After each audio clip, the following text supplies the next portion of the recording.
Welcome back to another episode of the Marketing Millennials podcast. Today I have Val Riley, VP of Marketing at Unbounce, and we are going to talk landing pages because we love landing pages here. But I want Val to go into how she got into marketing to set up the conversation. So, hey, Val, welcome to the podcast. Hey, thank you so much for having me. Really looking forward to chatting today. So how does one get into a career in marketing? Sometimes it feels like people come from all over to be in marketing, but I actually was an advertising major and kind of started there. So I knew I had interest in media, knew I had interest in ads. And then I realized pretty quickly out of college that my ability to write was something that differentiated me from other folks. And so content marketing is what really drew me in and how I started my path into marketing through content. That's amazing. I mean, I kind of had the same thing where my mom had a marketing mind, but I wanted to test out in college if I actually had a marketing mind. It's crazy because a lot of people don't go down the path and they'll be like, hey, I know I want to get into advertising or marketing. So that's really cool. But I want to get into this conversation, and I want to start with like one of the most important things that I think marketers should be thinking about. And we talked about this before, but Google launched an update. They always launch updates, so it's hard to like keep track. But explain why this update is important for marketers to know and how it can affect their advertising.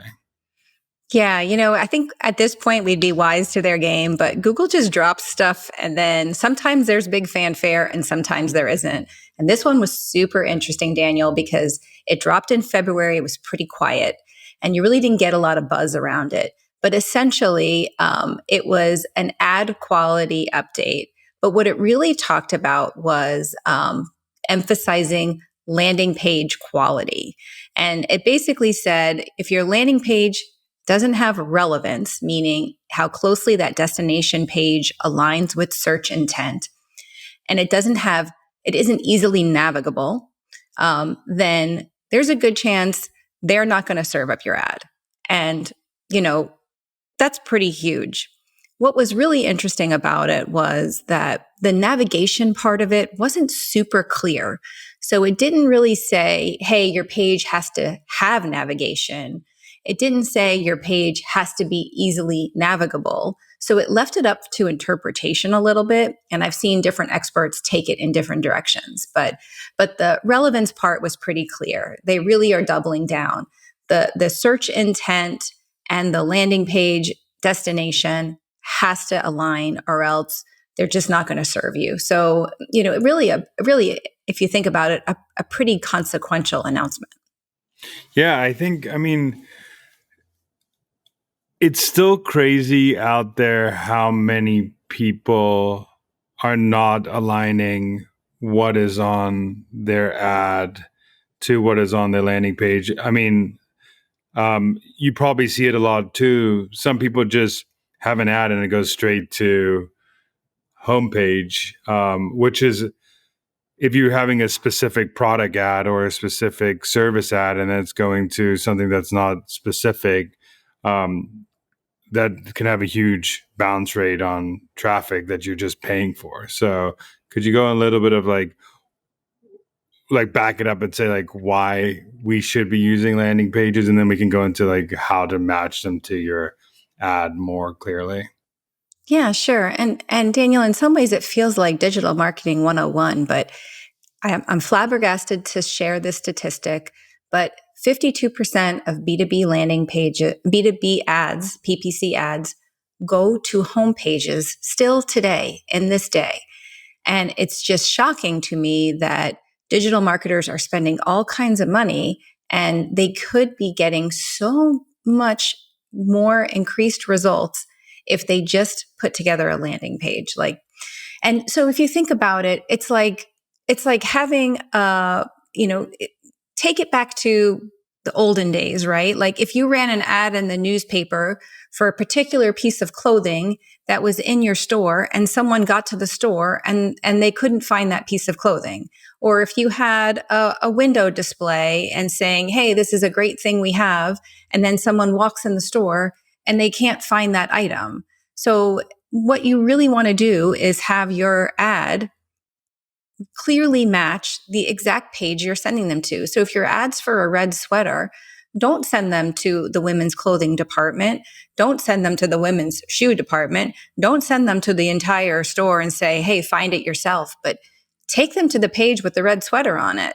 Like it just seems so simple, yet some people feel like the effort of producing landing pages is just too much work. And I think that's something that, obviously here at Unbounce, we want to dispel, right? We make it super easy to build a landing page. And really what Google is saying is, every specific ad that you're running should have a specific corresponding landing page, right? So like they want it to get super granular. Yeah, I mean, it's so crazy because they're like, for example, like in the D2C, B2C example, a lot of people will run like red sweatshirt to like a collections page instead of like the PDP of the red sweater or the landing page of that red sweater. And then B2B on the other side, you having messaging that says that this will solve X problem, and then you get at the page and it tells you a different problem or like something else the product does, and the reason the person's clicking on the ad. So, can you explain like some quick wins? Like if I wanted to do my landing page today, that let's go to the B2B example. Like what should I add on my landing page to make sure it matches the ad? Yeah. So some quick wins that people can do are, the first one is ensuring your pages are customized for every campaign and channel. So, for example, every campaign has an associated landing page, period. End of story. And you might need to alter that if they're coming from a social ad or a search ad or an email, whatever. But just being super specific about pages being customized for every campaign and channel. Another thing we say is, looking at behavioral data from your website and then using that to kind of inform navigation on that landing page. So, for instance, you want the page to be super easy to navigate, but you also want to make sure that you're using navigation on your page to move people to the sections that they want to get to quickly, if that's what you think they want to do. Or if you're observing that they're clicking off of that page, then maybe you want to supply some navigation to some pages that they might also find interest in that are also in your sphere of that topic. So using that behavioral data, seeing what people are doing, and then tailoring the experience to them. Another point we say is don't skimp on landing page content. There was a time where the idea was, oh, you don't want your landing pages to scroll. You want to have like one section and just drive home that point and focus on the conversion. Some landing pages are more about consumption than they are about conversion. Maybe consumption is primary and conversion is secondary. So don't skimp on content. You may want to A/B test where you have one page that has a significant amount of content and one page that has maybe less, and then you see which one converts better or which one promotes consumption better. So you can test, but don't automatically assume that that the content has to be a small amount of content. And then another thing we say, another tip is really just about experimentation. So I just used the A/B testing example there, but all we know for sure is Google is absolutely looking for relevant and easy to navigate destination pages. So you can experiment and get real clarity on what works. So we always say you can experiment because nothing is guaranteed. Sometimes we say, this is the rule, this is what works, and then we turn around and then something that breaks the rule works. So experiment, experiment, experiment. I love that. And I also think that you can't the more landing pages that you can get to match the ad, like a lot of people will create like one landing page for all ad sets. And you said this at the beginning, like if it's coming off of different channels, there could be different intent. For example, like a meta ad versus a Google, like a Google ad. There's different intent of those searches. So I mean, of those ads. So having a landing page for Facebook that's more educational versus one that's more bottom of the funnel, you have to have different things so you can, because people are coming with different points of the funnel that you might need to talk about in those different landing pages. Yeah. And Daniel, it can't just be a small tweak. Like whenever we say that, people are like, oh, I'm going to have to, if I've got 3 ad sets, then I'm going to have to create like 40 landing pages. No, not necessarily. I mean, it could just be a small tweak. You know, if someone's coming from Facebook, or they're coming from TikTok, or they're coming from LinkedIn, or they're coming from Google search, or they're coming from Bing search, you know, you have to just process what those experiences are and then ensure that you're having an experience that matches what they are, the expectations are coming in from that channel.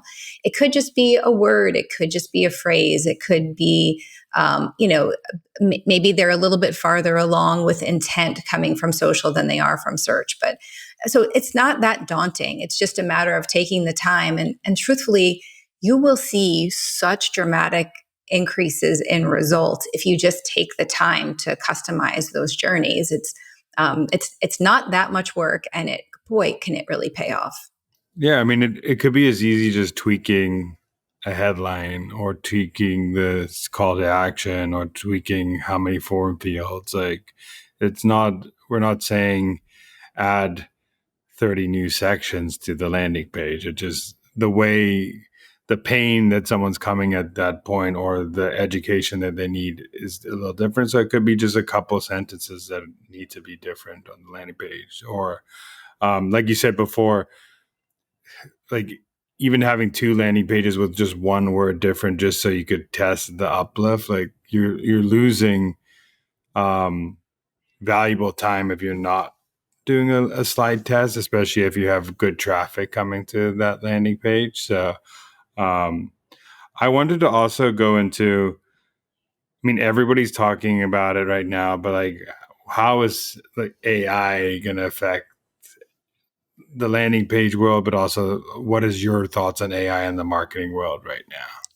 Yeah. So, specifically having to do with this the topic we're talking about right now, as I'm looking back in time, so Google dropped that ad quality announcement in February, and then as of Q3 started rolling out uh, AI Max, and so when I look back and I think about that chronology, to me, it was Google's way of preparing folks for the impact of AI Max, because with AI Max, obviously it's using AI to predict the quality of the experience that someone is going to have when they click on your ad.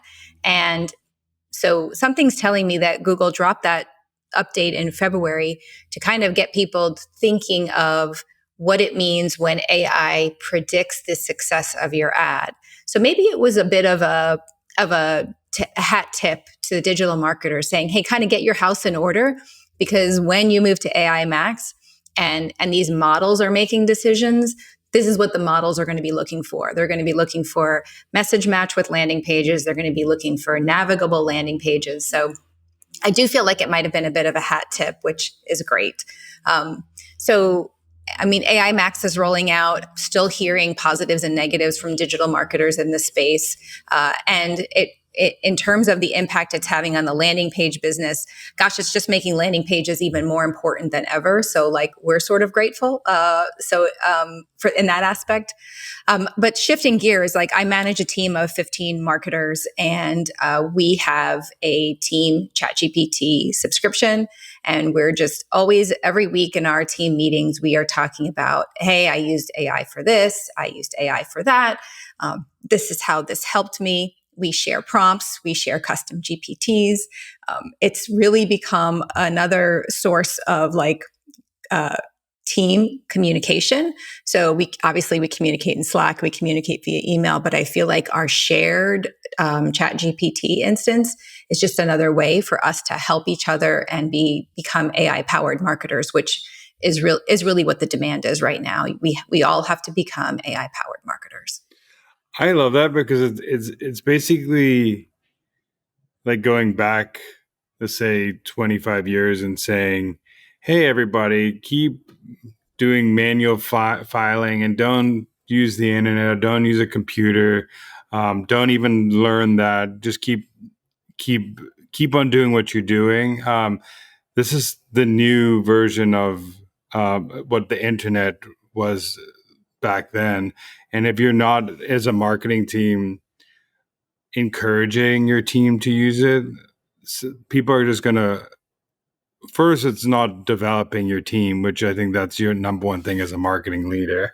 And two, it's just getting you as an organization left behind because other teams are going to be using it to the max. So if you're not doing it, then you're competing against people who are going to be way more efficient as a marketing team if they're doing what you're doing, having knowledge share, sharing prompts, showing how they're working. So I think that's super important for marketers to understand that, like, you have to have an AI powered marketing. You have to have that AI mentality. Otherwise, you are just going to be left behind.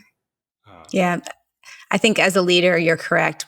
Marketing leaders are doing a disservice to their teams, especially their young team members, if they're not embracing AI and showing how it can make us more efficient, effective marketers. Look, honestly, there's downward pressure on marketing team size right now because of AI. Every time we want to open up a job requisition, we're asked, how much of this role it can be done with AI? And are we looking for someone who can do these skills? Or are we looking for someone who can use AI to do these skills, these tasks faster and more efficiently? It's eye-opening every day how much these AI tools can do.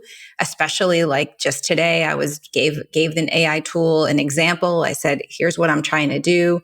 Here's an example of something I have done in the past," and the output just was exceptional. So really embracing it at all levels is the tactic that our team is taking. I will also say that marketing agencies, so a lot of Unbounce is working with marketing agencies. So agencies get a lot of value from our platform in terms of being able to serve their clients, and that's what we're hearing from agencies too. Is they're embracing AI and they want to talk to and see how their vendors, the people they buy from, are also embracing AI. So it's a mandate that we're getting from our customers, especially our agency customers, and we just need to respond. I remember my first marketing job where I had to spin up a bunch of Unbounce landing pages, and this was like 11 years ago. One of my first marketing jobs, and it was like 11 years ago. And what are the AI capabilities now? Because I remember having to like copyright every part of the landing page. I had to like make like it was the testing was great, but it's still like data was data was harder back then, and now AI and everything has made it easier. So what are some we talked about AI for marketing teams, we talked about how AI is like launching from Google, but what are some things that AI is doing to improve like that landing page workflow and making it easier for marketers to do that? Yeah, great question. So built into Unbounce, we have an AI copywriting tool, and it comes with it's not something you add on. It's just something that's included in the platform. So if you can prompt AI to help you write or refine or append your landing page copy, and it's right in the platform. So you don't need to go out to Chat GPT and then copy and paste something in, or it's right in there. And then a really neat feature that Unbounce has is called smart traffic. And what that means is if you, Daniel, build like 4 or 5 variants of a landing page, and maybe you change, the headline in one, or the hero image in another, or some body copy, or some coloring, you have 4 versions of that page. You can use smart copy and smart traffic. And what smart traffic will do is it will look at the incoming traffic coming to that landing page and send the traffic to the version of that landing page that is most likely to convert based on the qualities that it knows about the incoming traffic. So really, Unbounce is helping you optimize. You can plus on top of that, all the optimizations that you as a marketer are doing. So smart traffic can just be a little bit of a helper to just slowly increase and ratchet up your conversion optimization, which, is what we're all looking for, right? We all want to get more conversions out of the traffic that we're getting. Yeah, I mean, the copywriting, obviously, that's a huge help. I think everybody needs it. And then also, I think one of the hardest things that marketers didn't have access to easily to do is analyzing data. I mean, it just, for the longest time, it was either you had to do it manually in Excel. You would have to get a data scientist to help you, or a data analyst to help you. Now you still need those people, but it's so much easier you could plug things into your custom GPT, or and it can help you, or you can use tools like Unbounce, where it's doing this work where you before had to go ask people to be like, hey, is this working or is it not? Or let me pull the data to see how it performs. It's doing it in minutes, which used to take hours or days to pull as marketing teams. And I know you are very big on marketing teams having access to data. So you want to talk a little bit about that and how you see the importance of marketers having to be able to have access to more data points? Yeah, I'll say one hill I'm willing to die on, Daniel, is every member of the marketing team having access to the CRM.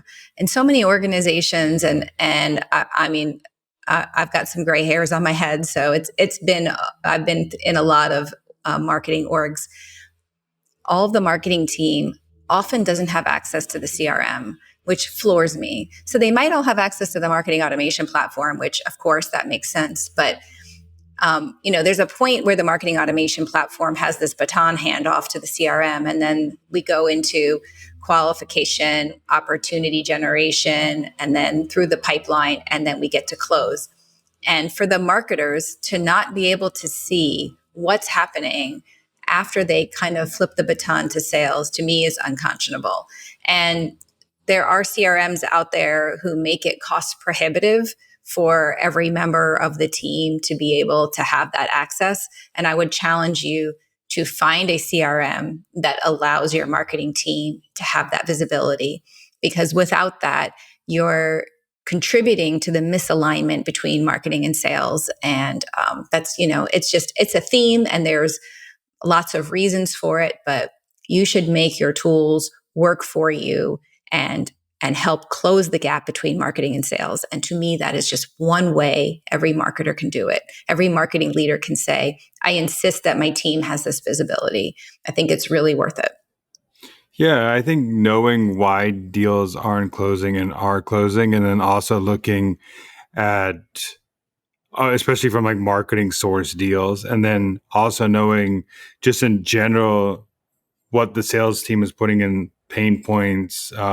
Why are we losing deals? Why are we winning deals?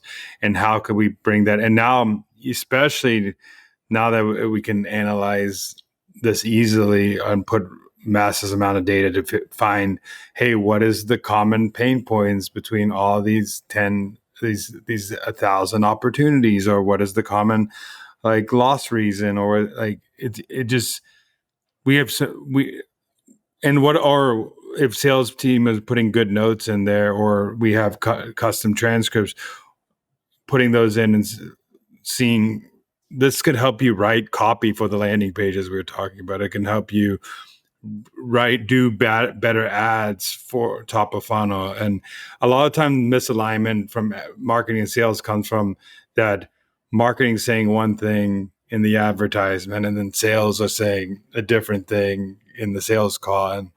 And just how you said the importance of ad message alignment to landing page, it needs to be message alignment from landing page to salespeople too. So that's like the next phase of the thing. So to have a full funnel of message alignment is so crucial as a marketing organization.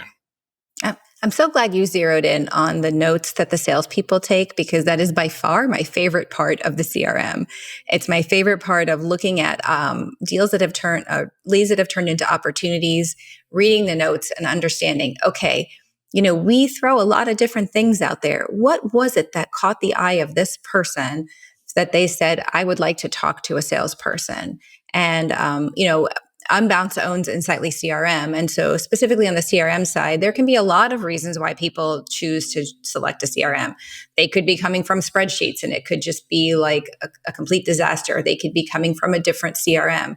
They could be looking for a single source of truth for their business or looking to establish pipelines, right? There's so many elements of so many of these SaaS products.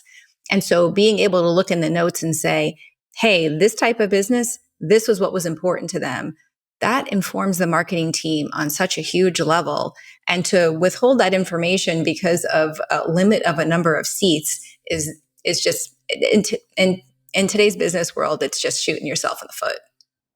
Yeah, I mean, I was talking to someone about this before. It's like tools shouldn't be the guardrail of like why your marketing team doesn't succeed. Like it's so ridiculous to me that like some marketing teams play in the guardrails of the tools that they can do certain marketing campaigns or marketing things because the tool doesn't have a feature you need, or it doesn't have APIs to other tools, or that's why picking a tool that gives you the ability as a marketing team to be creative and not only play in the sandbox of the tool. And I feel like that has been the case for a lot of, if you have like a marketing automation platform, you can only do certain things. Back in the day, you only could do certain things in the marketing automation platform because they maybe didn't have the flow that worked for that or the automation to do that. And then you're behind as a marketing, or they couldn't pull certain fields in there so you couldn't do custom automations. There's so many different things that your tools should not be the reason, or tools should not be the reason you're not succeeding as a marketing team. Maybe we should make that on the checklist of buying a new software. Maybe it should be, is this tool going to contribute to or break down silos, right? Like maybe that should just be a standard question. Yeah, I feel that's the worst. The worst thing is like not having. It's just like everybody in an org should have access to see the full picture of the business. Like I think that should be like table stakes. Like that you like the one of the most important thing as a marketer is to know how the business runs to be able to do great marketing. And I think if you don't have, if you're limited in your CRM data, or you're limited in finance data, or you're limited in even making changes on your website, there's so many ways that if you're limited by other teams, it just makes things so hard to function as a marketing team or any team that's working together. I want to go into anything else you had to tell people about like why they should be using a landing page builder where like over just like making a landing page on their website. Like what are like the pros and cons of having a tool to do this versus like just hiring a web designer to spin up some landing pages? Yeah. So I've never met a B2B or even a B2C company where they're like, hey, our website is 100% efficient. It's perfectly done. It's tight. It's easy to work in and everybody loves it. Like no one ever says that, because the truth is over time, your website starts to get crowded, right? You have orphan pages, you have complexity, you have perhaps an IT team who is hyper conscious of the security issues around your site and locks it down. So, for instance, anytime you want to make a change or update a page, it's going through the web designer, then it's going through the IT team, and then it's going through a push, and we only push on Mondays and Thursdays, et cetera. So you're just adding all these layers of complexity that slow down marketers. And that's one thing that we do not like as marketers is we don't want to be slowed down. We want to move campaigns. We want to get them out. We want to start testing them and get results quickly. So when you bring a landing page builder into any business, what you're doing is giving marketers an easy button. You're allowing them to spin up landing pages per campaign very quickly without a lot of technical oversight. And you're allowing them to move at the pace of business. So we don't need to worry about jeopardizing the security of the entire website. We are just launching a handful of pages. We're using a tool that is made specifically to launch pages that are conversion focused, and where you being able to access tools within that platform that help us optimize for conversion. So I come back to the phrase easy button because it really is. It's just a very quick way for marketers to move quickly on campaigns, get campaigns in market, and get results. And you can do all that while you might be waiting for a traditional web page to be put up. Like literally, like that's the comparison point. And I always say, like, I joined Unbounce, but before I joined Unbounce, the last 3 organizations I worked for, I used Unbounce. And so to come into this organization and not only believe in the product, but having been a user of the product and having been a fan of the product, it just feels like it's a joy to talk about this topic because I lived it and I truly believe it. Yeah, I think that there's really 2 hidden forces that like marketing teams don't like think about, but it are so crucial to like winning as a marketing team is like speed to execution and momentum. And you don't want those 2 things to be stifled by something else. And I think we talked about it by siloing data, having a web page. As a marketing team, you need speed to win because we're testing so many things, and things not all the time are going to succeed. And we can't just fail once every 3 months. Like we need to fail quickly to win. So I truly believe that. I want to go into what's a marketing prediction you have for the next like 5 years, or even like the next coming year. So I think that one of the most valuable tools that all marketers are going to have is the ability to effectively write AI prompts. If you're just dabbling with ChatGPT or any tool, Claude, Gemini, and you're writing 1-sentence prompts, I got to tell you, you're not doing it right. So if you can give prompts that are specific and detailed, you are going to be surprised at the output these tools can give you. So I would say learning how to write prompts, learning how to give AI examples or templates, and then writing prompts that are super detailed and super specific will blow your mind as to how much those tools can do for you. Yeah, I mean, I was talking to someone about this the other day too, and one of the things is like just think about how you would talk to a direct report, and if you don't give them context, if you don't give them examples, or even an agency you working with or anything, if you don't give them context, examples, details, they're not going to put out the work that you expect from them. And like if you say, hey, make me a landing page that is green, like it could be so, but it make me a landing page that has this and has this and then follows this guidelines, and here's my brand playbook, and here are some things I want to say, and here's the design, and come back, and it really, it's the details, the devil in the details with The same with ChatGPT.